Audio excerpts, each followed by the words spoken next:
Welcome to Technical Tuesday. This is Fed Zach, Senior Trading Strategist here at CMTrading. So here's the case. You've got 5 different trading strategies that you've been using, but you want to see which one produces the best results.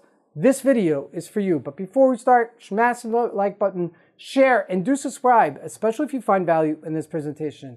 So in order to do this, you've got to be calculating expectancy. That's the formula in order to break this down. Now, it's not complicated, but you do need to go through certain steps. So before we calculate it, let's go through a few considerations. Number one, when you're comparing different strategies, for this particular strategy, you've got to make sure that you have the same strategy that you're comparing this pool of trades to. Okay, so that's number one.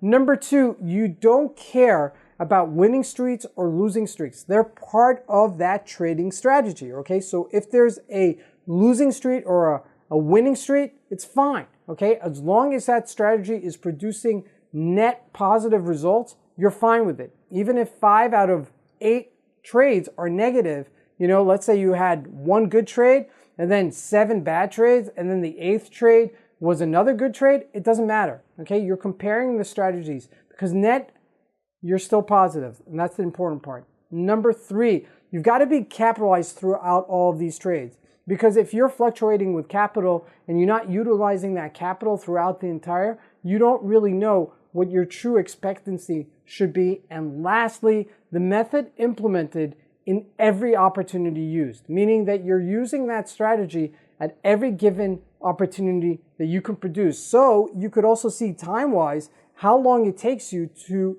produce, okay, vis-a-vis using one method vis-a-vis another method. Okay, so one method produces you, let's say, $1,500 in 3 days, and another method produces you $3,000 over 2 weeks. Well, it might be more implementing to use the first method, and this is why it's super important to take this calculation into account. All right, so let's break it down. All right, so how do you calculate expectancy? So number one, you take the total amount of trades that you're looking at. So let's say the total is 18. Now I had winning trades. I had only 8 winning trades, but I also had 10 losing trades. Okay, so that's my total. 18 in total, 8 winning, 10 losing. Okay, and my total profit for those 8 trades was $3,800. My total losses for those 10 trades was $1,100. That gives me a net positive $2,700 for using this method. Any given method, right? That's all we're discussing here.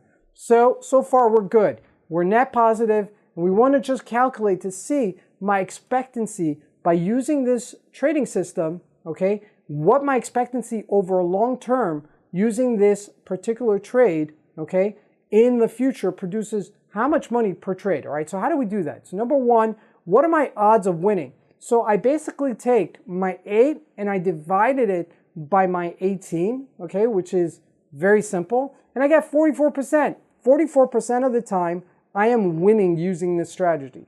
Now there's no badness to this. You're doing great here, because if you think about it, we're going to break it down just in a second.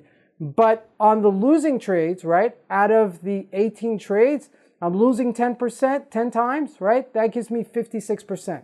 Very simple math, right? So on average, if I take my total amount, okay, and I divide it by the 8, then I'm making about $475 in any given trade. And this is why I said before, you don't want to have to worry about this, because this is still a great ratio.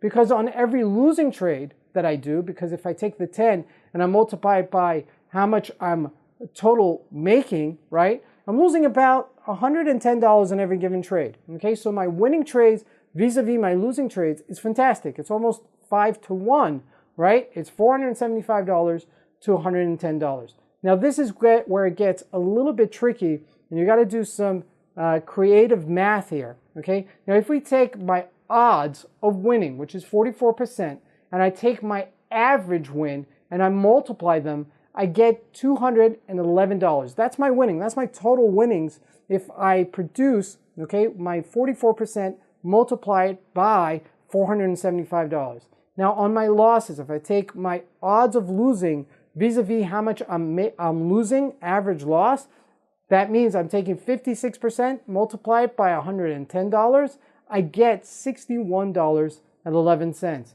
Now all I have to do is just minus my winnings for my losses, and I get my expectancy. So my expected returns on average, okay, over a given period of time, using this strategy is about $150 on every trade. That could be good. It could be even better if I'm trading another strategy that's producing $210 on average, where my expectancy is returning. So this is where it becomes really important to actually compare your trading strategies to see which one is producing for you the best results. And guess what? You could weed out the ones that are not. If I was earning something less than 50 bucks, then I wouldn't even look at it. I wouldn't even implement it, all right? Because it's not worth my time. I would rather focus my time on the trades that are producing and on the methodology that's producing the best results. Thank you for joining us this afternoon. We'll see you here next time on Technical Tuesdays.